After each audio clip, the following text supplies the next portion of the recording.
and welcome back to day 3 of the 4-part video series, Eat Your Radiance. And I'm really excited that you're back. I am so proud of you for following through and being committed to doing this. And I want to talk to you today about alkalizing for energy. So that's today's topic. Let's get started. I'm sure that you've been hearing a lot about alkalinity because it's out there, people are talking about it, and one confusion is, how do we know? How do I know whether or not I'm alkaline or acidic? How can I tell? And there are lots of different ways to tell, and there are some strips that you can buy that you can put in your urine stream when you're going to the restroom, or that you can use as a salivary test. And you can find them on Amazon.com, you can find them at the pharmacy. So there are ways that you can test what your alkalinity is, but there are surefire ways that you can tell, and that's by knowing your symptoms. We'll go over the symptoms in just a minute, but I want to share something really interesting to you, at least it's interesting to me. It blew my mind when I found out that our blood levels, it's so intricate and it's so delicate that our blood levels need to be between a 7.35 and a 7.4. If our blood pH levels rise up to an 8 or down to a 7, we're dead. Either way. And that's how amazing our bodies are. Our bodies are constantly monitoring the pH levels in our system and constantly adjusting according to what's needed, according to what's necessary. And the way that it does that is by having alkaline reserves. So if our bodies get too acidic, we have alkaline reserves in our cells that can be released if we become too acidic. And becoming too acidic or too alkaline, either direction, can actually cause our death. Now, there's a difference between blood alkalinity and salivary alkalinity. So our blood alkalinity has to be at 7.35 or 7.4. That's the optimum level. And for salivary alkalinity, it needs to be at about 6.5, 6.4. 6.5 is pretty optimum. And I mean, you can go up to a 7 and that's good too, but optimum is about 6.5.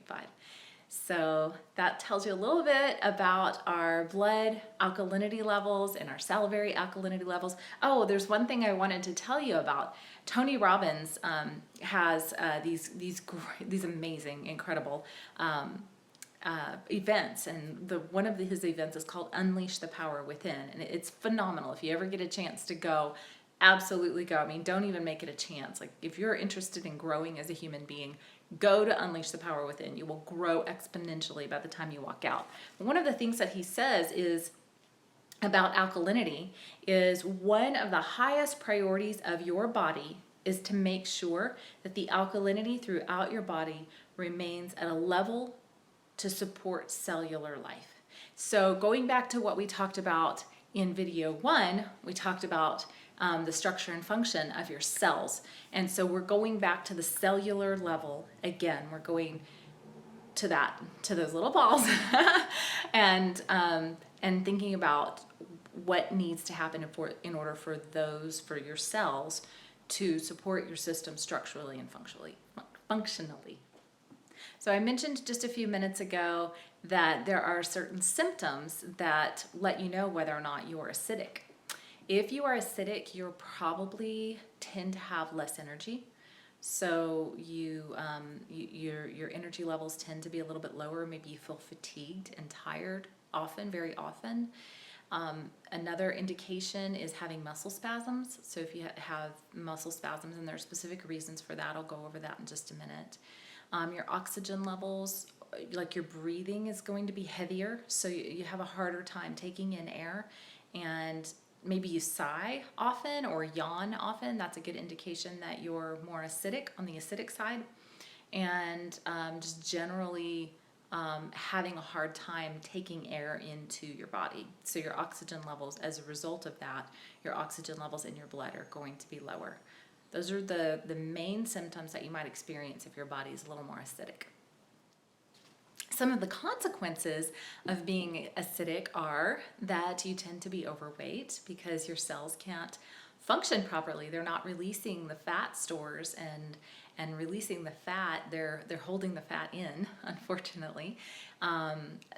the acidity will eat away at the smooth muscle fibers, and that's what causes the muscle spasms. Hormone imbalances as well, and having hormone imbalance then opens up the door to the possibility of a myriad of other diseases and illnesses that you might deal with. For example, adrenal fatigue, also thyroid disease, so hormone imbalances, or even early menopause could be the result of acidity. There are all kinds of malfunctions that can happen as a result of hormone imbalance, and high acidity levels can influence hormone imbalances and open up the door for all kinds of possibilities. And of course, the final one that unfortunately is a very debilitating, and that is cancer. So having high acidity levels in your body will create an environment where cancer can flourish and grow. And so those are some pretty serious consequences of having high acidity levels in your body, and you want to try to stay away from that if you want to live a long, energetic, passionate, strong life. Some things that we do that we don't even realize are creating acidity in our body are sleeping too much or sleeping too little. So if you've ever slept too long, I was actually really surprised to learn that, because if you have ever slept too long, if you've ever noticed that you felt kind of off the whole day, I've done that so many times where I just thought, oh my gosh, I just can't get my energy up. It doesn't matter how much coffee I drink. It doesn't matter how much Dr. Pepper I drink. I just don't have any energy, and it's so weird because I slept for like 14 hours last night. Well, the reason for that is because you slept too much and your body is too acidic. And then you're adding soda and caffeine on top of that, and all of a sudden you have an even higher level of acidity. So your fatigue and your exhaustion and your lack of oxygen in your body starts to go up. So that's what's happening. And also, if you exercise too much, if you exercise too little, if you exercise too strenuously, your body can be more acidic as a result of that. The last one, and this one is so important, stress. Stress will create acidity in your body. If you are feeling anxious and stressed because of anything that's going on in your life, whether it's a relationship, which majority of the time, anytime we feel stress, it's because of relationships, because relationships can be a struggle. Usually it's the result of some interaction that you've had with another person. If you're feeling that way because of work, because of deadlines, even because just putting pressure on your own self, wanting your level of perfection to be at a certain place and knowing that it's not there, that puts pressure and stress on you, and that can raise the acidity levels in your body and create an environment for cancer and illness and fatigue and lack of energy. Okay, now that we've talked about all of the depressing, scary stuff, let's talk about what you need to be doing to make your body more alkaline. There are some so simple ways that you can do that, and it's so easy. Why not? Why not do it? Hopefully you drink plenty of water so that you get lots of hydration. Typical rule of thumb would be to get your weight and drink half that amount in ounces. So for example, if you weigh 130 pounds, you want to drink 65 ounces of water every day, which is about a little more than eight glasses. So figure out what your weight is, half that, and then drink that amount of water every day. Another thing that you can do is add lemon to your water. Super easy. I know it seems kind of weird because lemon is acidic, but when you put it into your body, it actually creates alkalinity in your body. So if you start your day that way, it's a great way to get your kind of baseline set for the day, so that you are so you're getting things alkaline for the rest of the day. Drinking wheatgrass is another great one. That wheatgrass can be a little difficult if you're not used to drinking wheatgrass. Actually, if you start drinking wheatgrass, you can get it a lot often at fresh juice stores, and then there are a lot of actually grocery stores that carry wheatgrass in the produce section, and you can juice that. But or you can put it in your blender and then strain the fibers out. So there are lots of ways to get wheatgrass. If you do start drinking it, drink just the tiniest amount at first, because it will absolutely infiltrate your body with oxygen and all kinds of great things. But if you have too much all at once, it will kind of make you lightheaded. And one good way to drink it is to eat an orange slice with it as well. You might want to use lemon and sea salt for your dressings, for your fruits and for your, not your fruits, for your vegetables and salads and things like that. Use fresh vegetables instead of potato chips or tortilla chips or pita bread for your hummus. And stay away from dairy products. That's another way to keep your body more in the direction of alkalinity. Almonds are another great source. You can make almond milk, and I actually have on my website directions on how to make your own almond milk. It's so easy, it's ridiculous. I don't know why we buy it at the grocery store. It's so easy to make almond milk, and it actually tastes so much better. You can put lots of really amazing ingredients in your almond milk, from cacao powder to make chocolate almond milk, which is delicious, to honey and some cinnamon and just all kinds of things to make it delicious. Almond milk and just eating almonds also will alkalize your system.